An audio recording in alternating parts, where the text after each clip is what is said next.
Bonne nouvelle, on a retrouvé Paul McCarthy.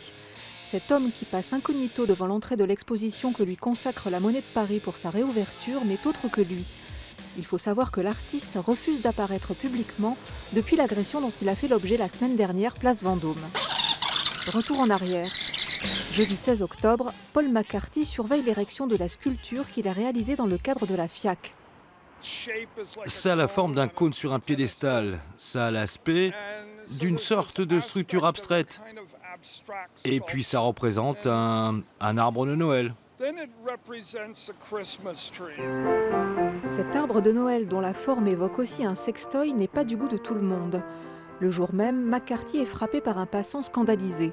Les attaques haineuses se déchaînent sur les réseaux sociaux et l'œuvre est rapidement vandalisée. L'artiste décide de ne pas la réinstaller. Il a estimé, et j'ai un infini respect pour cette position, qu'il n'était pas intéressant d'engager un échange, quel qu'il soit, sur ces termes-là. La réponse de McCarthy sera donc artistique. Il repense son installation à la Monnaie et tourne un film où il trace d'une main rageuse les mots que lui a adressés son agresseur avant de le frapper. C'est vous l'artiste ? Salaud d'Américain. Mais le cœur de Chocolate Factory, c'est cette chocolaterie où des performeurs chocolatiers s'activent à produire chaque jour des centaines de figurines dans un balai impeccable.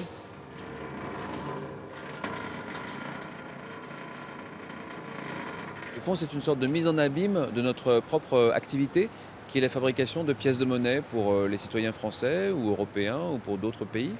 Et donc, c'est aussi une réflexion sur la consommation. Or, les pièces de monnaie que nous fabriquons servent à la consommation.